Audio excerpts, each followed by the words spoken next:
tal? Son ya las 11:12 de la mañana y vamos a hablar de un aniversario del 60 de la muerte de Jean Cocteau. El Ayuntamiento de Marbella vuelve a celebrar un ciclo muy interesante que queremos repasar con el experto cultural y además el fundador precisamente de estos ciclos, con Germán Borrachero. Germán, muy buenos días. Muy buenos días. ¿Qué tal? Digo, bueno, creador desde hace un montón de años, porque esto arrancó en 2008. En 2008 se hizo el primer ciclo dedicado a Cocteau en Marbella, a través de la Delegación de Cultura, y lo hicimos en el Cortijo Miraflores. En aquel momento, además, fue maravilloso, porque afortunadamente, ya por desgracia no, contábamos con testigos, como se dice, de la época, pero también, sobre todo, con íntimos amigos de Jean Cocteau y personas que trabajaron con él, tanto aquí en España como en París, ¿no?, que colaboraron en el ciclo. Y luego también, supongo que el público lo recordará, porque digamos que el ciclo fue acompañado de una exposición de un modisto español de Marbella, que además era amante del mundo de Cocteau, que fue David Delfín, que hizo una exposición preciosa en el Cortijo Miraflores, ¿no? Vamos a recordar, porque se ha dicho que su relación con Marbella fue breve pero intensa. ¿Qué le llamó la atención y qué ocurrió aquí en Marbella precisamente? Bueno, Cocteau venía visitando España desde el año 55, ¿no? Y de hecho, lo más próximo que había estado a nosotros, a Marbella, era Torremolinos y Málaga, pero en una breve instancia, ¿no? Pero él buscaba sobre todo lo español, pero también en su último año, que estaba enfermo, buscaba un sitio que tuviera un buen clima y que estuviera rodeado de amigos y conocidos suyos. Y eso solamente lo ofreció Marbella. Amigos, íntimos amigos suyos estaban aquí, ya viviendo, y aparte había un buen clima. Y también a Marbella le vino muy bien en lo que se ha venido a llamar la Marbella Dorada, que es esa Marbella previa al turismo de masa, que empezaría justo a mitad de los 60 con el turismo británico, ¿no? En esa primera Marbella que arranca en el 55, 56, sobre todo en el 57, que se hace todo, y ya veremos en la conferencia por qué justo fue ese año, no hay casualidades, no hay tantas casualidades en la vida. En Marbella lo que interesaba precisamente era un turismo como el que siempre hemos estado luchando, ¿no? Un turismo residencial, un turismo que buscara quedarse aquí, De ¿no? peso. En esa época el turismo era francés principalmente, los británicos todavía no viajaban tanto, ¿no? Y la cultura que se imperaba como la cultura, digamos, atractiva, predilecta, era la francesa, ¿no? Todo el mundo hablaba francés, el lenguaje diplomático francés, etcétera. Entonces, Cocteau, lógicamente, cuando llega aquí, era ya muy reconocido por todos los francófonos que había. O sea, todas las personas que tenían la cultura mediana, pues eran personas que consumían, por decirlo así, productos franceses, cine francés, novela francesa, etcétera. Entonces, claro, Cocteau en ese sentido era reverenciado, ¿no? Y eso vino bien porque marcó la diferencia de Marbella respecto al resto de la oferta turística, ¿no? O sea, a Marbella le vino muy bien. Pero luego Cocteau era una persona que no paraba de inventar cosas. Una persona que era una olla express, literalmente, en su cabeza. Y entonces, cuando vio Marbella y tal, empezó a idear que es una ciudad de los artistas, que luego derivaría en otras cosas, que veremos. Y claro, dejó muchas pinceladas, muchas cosas que el resto pues aprovechó o no. Entonces, también lo analizaremos. Pero digamos que esa fue la importancia de Cocteau. Y sobre todo que Cocteau, poco antes de morir, le encargó a su íntima amiga Ana de Pombo que le comprara una parcela para construirse aquí una casa. Pero, y lo veremos también, esto no ocurrió solo con Cocteau, ocurrió con muchos personajes que tuvimos en Marbella precisamente gracias a lo que estoy hablando, ¿no? Fue una embajadora, desde luego, estupendo. Estamos dando por hecho que todo el mundo conoce a Cocteau, pero para quien no conozca a este personaje, lo artístico que podemos destacar de su trayectoria. Bueno, Cocteau en Francia le llaman el touche-tout, el toca todo, porque Cocteau era sobre todo un poeta, ¿no? Y poeta en griego quiere decir creador. Entonces él etimológicamente era el máximo creador. En cine, en teatro, en novela. Por ejemplo, hablando a un nivel más popular, digamos que la primera adaptación cinematográfica del cuento de La Bella y la Bestia la hace Cocteau en los años 30, con una puesta en escena muy surrealista, ¿no? Y hoy, revisando la película, porque la película es muy lenta. Pero es que ahora todo va tan rápido, todo es tan diferente. Exactamente, tenemos una cultura visual del Sí. instante, ¿no? Que claro, cambian mucho las cosas, ¿no? Y luego también era un magnífico dramaturgo, porque primero sabía tanto utilizar los símbolos, que los símbolos en el teatro muchas veces es más difícil que en la literatura leída, porque en la literatura leída tú puedes volver a la página, Sí. ¿no? Pero en el teatro, en el momento que te lo han dicho, ¿no? Y luego caes tú, que aquello era... Él manejaba muy bien esa magia del símbolo junto al, digamos, lo cotidiano, ¿no? Era una persona que metía, digamos, lo surreal dentro de la vida cotidiana, ¿no? Su Orfeo, o su Testamento de Orfeo también, o todas estas películas, cuando alguien la ve, engancha, evidentemente porque son muy fantásticas y tal, pero sobre todo yo pienso que engancha porque mezcla muy bien lo cotidiano, ¿no?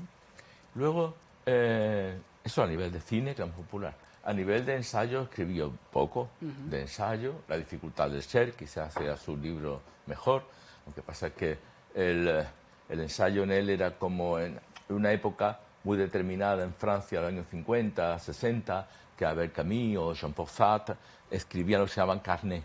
El carnet son recopilación de pequeñas ideas, ¿no? Eso es lo que tenemos de él. Y luego en literatura sigue novela, Los padres terribles, Potomac, etcétera, ¿no?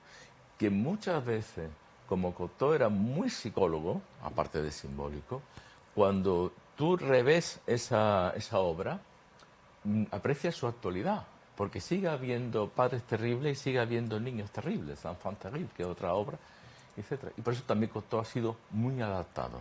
Hay muchísima cine actual, que está basado en obras suyas, ¿no?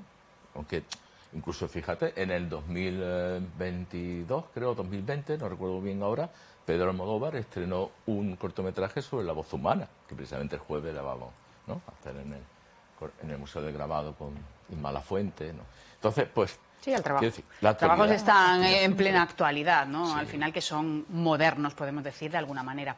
Hay que recordar que el Museo del Grabado posee un espacio dedicado precisamente también a este artista a través de Pepe Carleton. Sí, sí, Pepe Carleton fue uno de los grandes amigos de Cocteau, ya se conocían de antes de venir Cocteau a Marbella.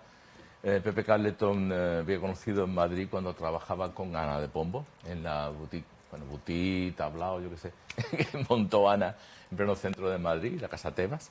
Y cuando vinieron a Marbella, que fue el año 57, Pepe Carleton y Ana de Pombo, que se instalaron ya aquí, de ahí viene la amistad.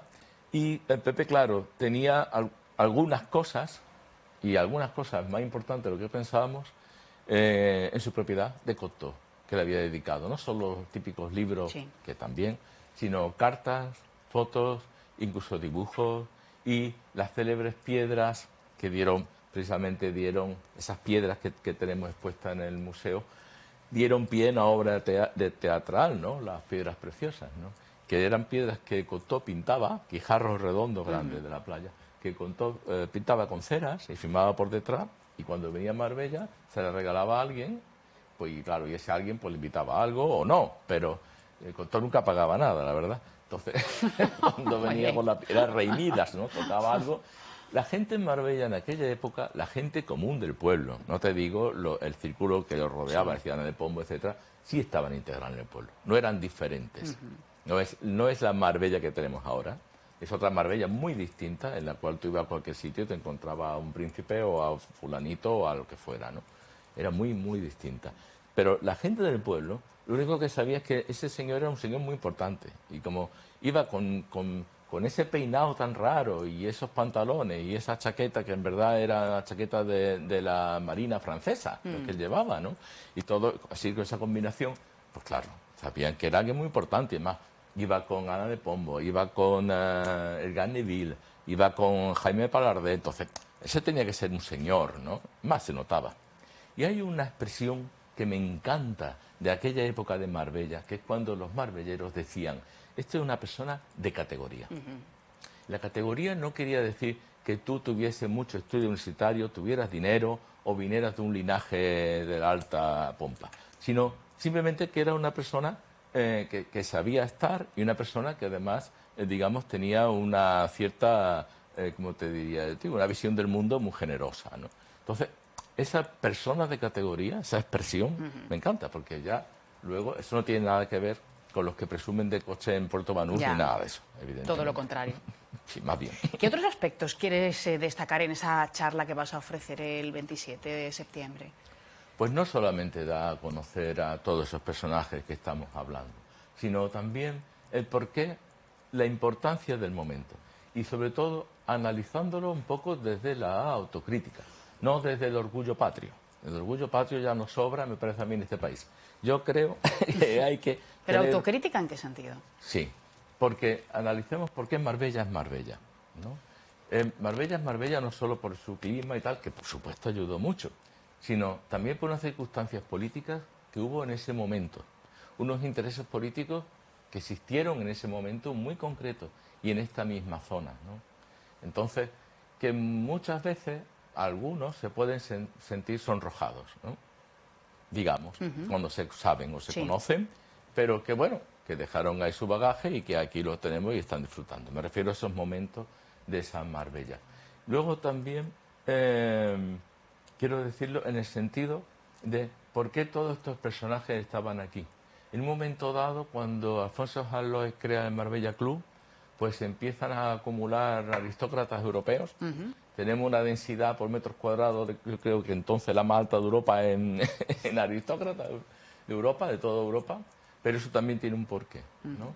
Porque además, a poco que lo diga, muchas personas de la edad de mis padres o mayores lo van a saber, todos esos aristócratas, digamos, estaban limitados en una zona muy concreta.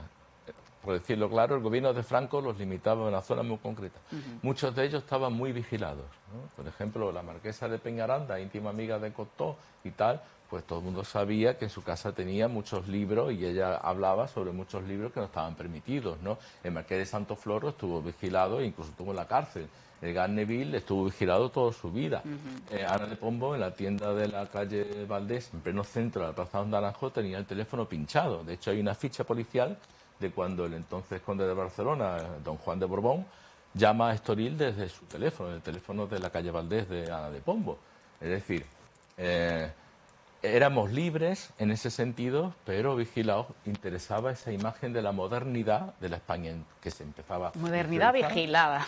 Es muy curioso. De la España que había firmado el acuerdo para digamos, permitir las bases americanas en España, por eso entramos en la ONU, por eso tantas cosas, ¿no?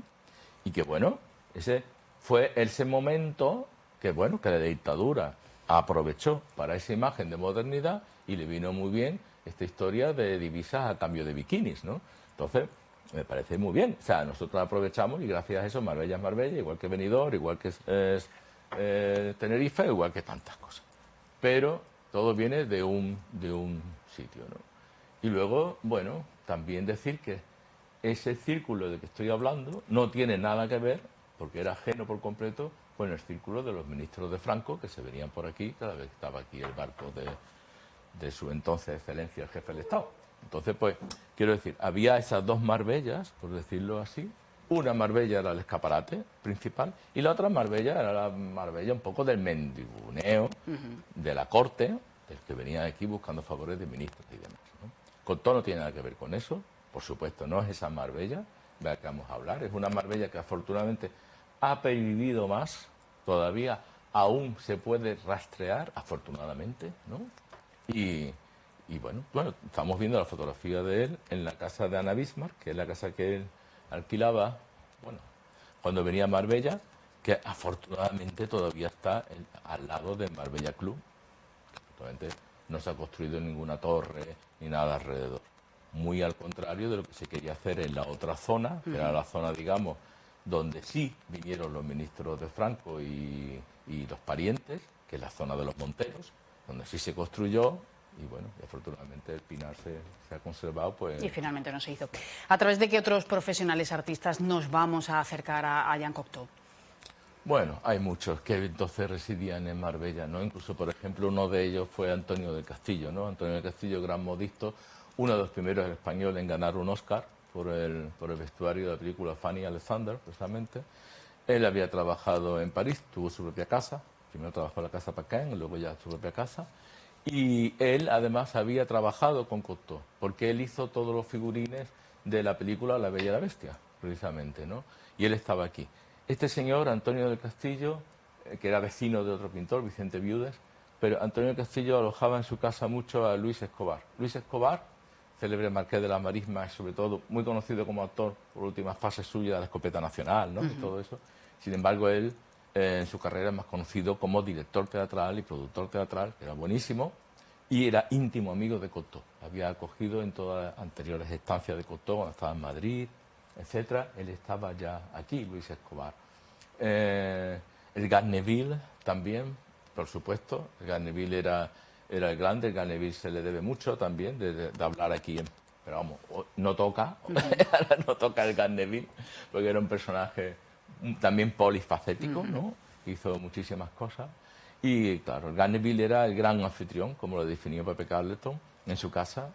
Y gracias a eso también un poco Marbella es Marbella, porque yo siempre pongo el mismo ejemplo. Aquí venía un matrimonio, mejor catalán, yo por un caso, ¿no? Y un matrimonio vasco, por un caso, que no se conocían de nada, pero querían estar en esas fiestas, ¿no? Eran introducidos, como se dice, en esas fiestas, ¿no? Y entonces los señores, porque entonces los empresarios eran hombres, hacían sus negocios mientras las mujeres pues estaban haciendo una foto con fulanito, o con Jenny Stewart o con el que fuera, ¿no? A la larga, esos señores compraban casas en Marbella y son las casas que tenemos hoy en Marbella, las grandes casas de Marbella. Entonces sí contribuyó muchísimo, ¿no? Ese modelo que estoy hablando precisamente es el que luego, ya en los finales de los 60, 70, retoman personajes como Gunilla von Bismarck o como Jaime de Mora, y esta vida frívola que la prensa... Sí, aparentemente frívola, ¿no? Pero afortunadamente para Marbella ha sido muy beneficioso, ¿no? Entonces, bueno, pues eso es importante. Ya no hablamos ahí de la Marbella dorada, quizá la de lentejuela, pero... Sí, de la otra, más cultural y totalmente diferente, ¿no? Bueno, es apasionante este ciclo, ya son muchos años los que lleváis realizando precisamente este conjunto de conferencias, de proyecciones, de lecturas dramatizadas, y a partir de este 27 hasta la semana que viene, pues nos acercaremos más aún a este personaje apasionante, desde luego. Germán Borrachero, muchas gracias. Muchas gracias a vosotros siempre. Seguimos hablando, gracias. Gracias. Se acaba de presentar una nueva edición de Marbella 4 días caminando. Son muchos los años que se lleva desarrollando también este ciclo en la ciudad. A lo largo del mes de octubre conocerán distintos enclaves y, sobre todo, bueno, pues miembros de clubes de países del norte de Europa. Estamos aquí hoy para presentar una nueva edición del 4 Days Walking. En este caso es la 12ª edición, con lo cual no podemos sentirnos más orgullosos del trabajo que, bueno, hasta hace 2 años venía haciendo Hans con ayuda de todo el equipo, y que a partir del año pasado lo están haciendo Arabella y María. Así que encantada de estar aquí una vez más, de estar con todos ellos, preparando ese fantástico evento que una vez más tendrá un total de 2.000 participantes. Hablábamos hace un momentito que era difícil subir de participantes, porque cada vez es más complicado tener alojamiento o encontrar alojamiento en Marbella en esas épocas del año. Claro, todo tiene su pro y su contra, ¿no? Es verdad que está fantástico que el mes de octubre siga siendo un mes fuerte de ocupación y de turismo en Marbella, pero sí que es verdad que cuando hay un evento de este tipo y cuando hay un evento de este número de personas, pues es resulta cada vez más complicado encontrar alojamiento, y lo que no nos gustaría es que se fuesen alejando de la ciudad. Así que tenemos que ver si el 4 Days Walking cambia a otro mes, o si lo hacemos más tarde, o si desde el principio intentamos bloquear habitaciones en alguno de los hoteles donde normalmente vienen, para garantizarnos que ese número de 2.000 participantes siga creciendo cada año. Bueno, este año se celebrará del 5 al 8 de octubre. Es verdad que nos hemos adelantado casi en una semana con respecto a años anteriores.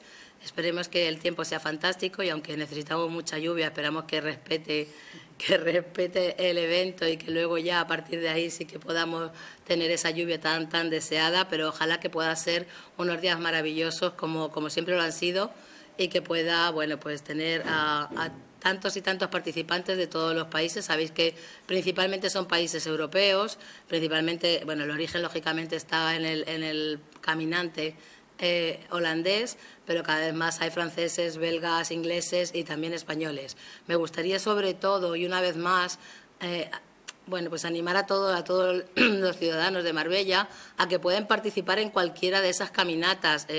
Las caminatas no están cerradas al público extranjero que se inscribe en el evento, pero que también, de hecho, viene mucho público, como acaba de decir, español. y por qué no local, ¿no? Así que desde aquí me gustaría animar absolutamente a todo el mundo a que participe en estos 4 días que realmente son maravillosos y creo que se crea un ambiente muy, muy, muy agradable, lo pasan muy, muy bien y se crea pues un vínculo con extranjeros, con la comunidad caminante de Europa y es muy interesante. Comentar que este año va a haber también nuevas rutas y sobre todo comentar la ruta del sábado. Hay una ruta el sábado, una ruta nueva de 10 kilómetros, no, de 5 kilómetros, que vale 10 euros, perdón.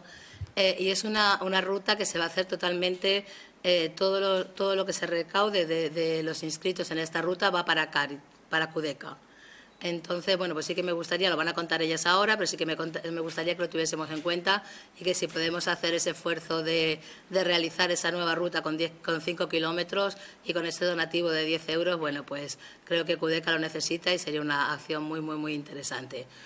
Sin más, le paso la palabra a María, luego a Arabella y os contarán un poquito más del evento. Gracias a todos. Me gusta más de Marbella 4 días caminando, los caminantes que repiten casi cada año y los nuevos participantes que la vuelta de una ruta no saben que Marbella es tan bonita. Cada año vienen miles de participantes de varios países, en total hay 18 nacionalidades. Este año hay un grupo grande de Irlanda que recaudan dinero para personas ciegas. Hay grupos de amigos que vienen para caminar por la mañana y festejar por la tarde. Parejas que celebran su aniversario caminando, otros que quieren ponerse un nuevo reto. Todos tienen un motivo especial para participar en Marbella 4 días caminando.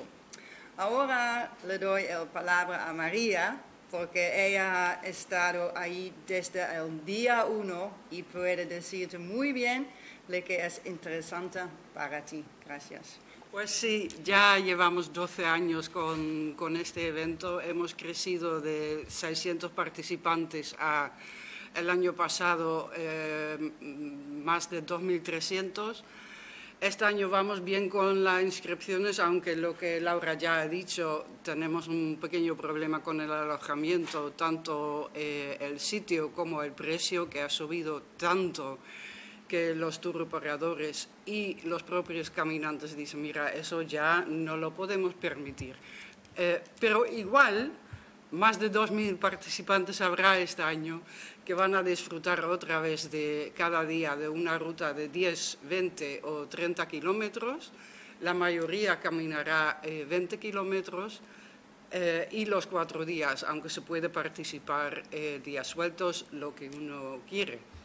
Después, cuando vuelven a la Plaza del Mar, que es el punto de salida y de vuelta, van a festejar. Y para mí, yo cada año sigo flipando, no hay otra palabra, que cuando has caminado 20 kilómetros, lo primero que haces es tomar una cerveza y te pones a bailar, es que es increíble, pero es el ambiente que hay allí. Es un ambiente muy agradable, gente que se hacen amigos en el camino. Tenemos un programa de actuaciones desde la 1 de la tarde hasta las 8, de varios tipos de música y entre ellos también una actuación local de la Escuela de Baile de Paquita Jesús, que siempre está muy bien recibido por los caminantes. Y lo que Laura ya comentó también, este año hay una nueva ruta de 5 kilómetros. Siempre hemos colaborado con Cudeca y queríamos hacer algo nuevo. Es que hay que seguir innovando el evento siempre. Y hemos dicho, vale, vamos a hacer una ruta especial, que es una distancia muy accesible para todo el público, y así con esto se recauda dinero para el buen labor que hace Cudeca. Y aparte de esto, para juntarlo todo el sábado, tenemos una ruta para los caminantes que dicen, todo muy bonito Marbella, pero queremos algo un poco más fuerte. Es el Challenge Roca Ruta, que va a la montaña, por la Montúa, y justo debajo del pueblo de Ojén baja otra vez a Marbella. Esa ruta sale más temprano porque los caminantes necesitan su tiempo para poder volver antes de las 4 a la Plaza del Mar. Tenemos un interés ya de muchos caminantes para esto, y tanto interés hay que para el año que viene tenemos ya planes para ampliar ese tipo de rutas y incluirlas en el evento también. Pues esto, espero que participáis los vecinos de Marbella, porque la verdad que hay un intercambio, aparte de que yo siempre creo que las personas que viven en una ciudad no la conocen. Entonces, qué mejor manera de conocer la ciudad con miles de participantes que todavía andan como ¡oh, qué maravilla! Tú has visto eso, tú has visto el otro. Compartir tu ciudad con los visitantes de todos los países. No sé si nos puedes decir cuántas rutas son en total las propuestas que tienen para los caminantes. Son un total de las rutas normales, digamos, de 10, 20 y 30, son un total de 12 rutas. Y con eso sumamos lo que es el Charity Walk de 5 kilómetros y el Challenge, entonces son 14 rutas en total. Y los caminantes, a lo mejor también un dato curioso, andarán en esos 4 días más de 100.000 kilómetros, todos juntos. Bueno, una cantidad espectacular, 100.000 kilómetros en 4 días a lo largo de 12 rutas. De Marbella nos vamos a trasladar a San Pedro Alcántara porque hoy se presenta también la ruta de coches antiguos y vamos a conocer también los detalles. Allí está el teniente alcalde de San Pedro, Javier García. Sí. Muy buenos días a todos los medios de comunicación. Estamos aquí en el centro de San Pedro, junto a la avenida Marqués del Duero, esta rueda de prensa en la que me acompaña José Luis Redonda, que como sabemos es el presidente del Club de Vehículos Históricos de la Costa del Sol, nuestro querido Pepe Romero, una institución de la restauración y también un amante de los vehículos históricos, y por supuesto nuestro director general de turismo, en este caso estamos hablando de Rubén Sánchez.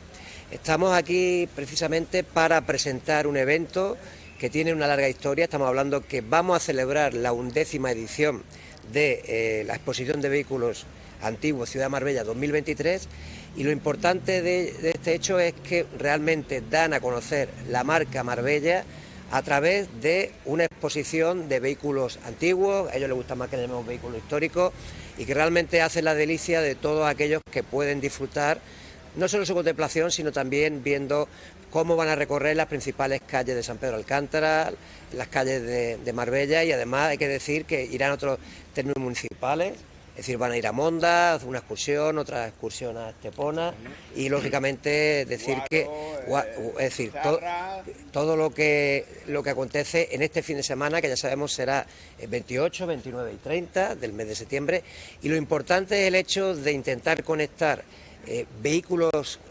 antiguos, vehículos históricos, pero de un nivel. Como ven ustedes aquí, detrás tenemos un Rolls Royce, es decir, una auténtica joya, un Chrysler, y son coches, podemos decir, que van vinculados a estos vehículos históricos, pero también a algo que va intrínseco a Marbella, que es el lujo, ¿no? Es decir, un elemento distintivo como es la celebración de este evento.